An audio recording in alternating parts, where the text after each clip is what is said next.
भान्साको बुवा हुनुहुन्छ उहाँ चाहिँ उहाँ मम्मी अहिले नै मैले बाहिर देखाइसकेको छु नातिनी नातिनी ल लो बाबालाई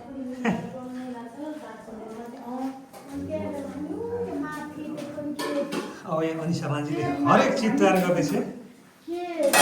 खानु चाहिँ म थोरै खान्छु राख्नु चाहिँ धेरै राखेको टन्न पारेर धेरै चाहिँ म खान्न मामा यहाँ हालेर जति त खानु पर्छ कहाँ चिनी कति हाल्दैन पेटमा नि अट्नु पऱ्यो नि नानी यता अरू सेट्टा हाम्रो सिमलिस्ती बनाएको भान्जाको किचन अहिले चाहिँ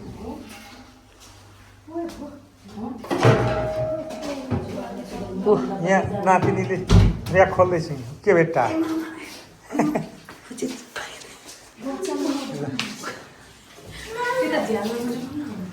अलिक रेडी गरौँ न हामी ल गरौँ ल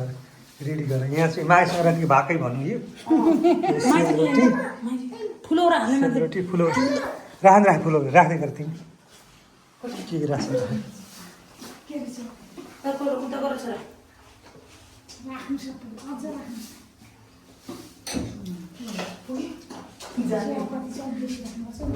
अझै भन्नु है यहाँ यस्तो राखेको छु कि मामा तपाईँलाई हेर्नु न यहाँ सबै देखिरहेको छु देखिरहेको छ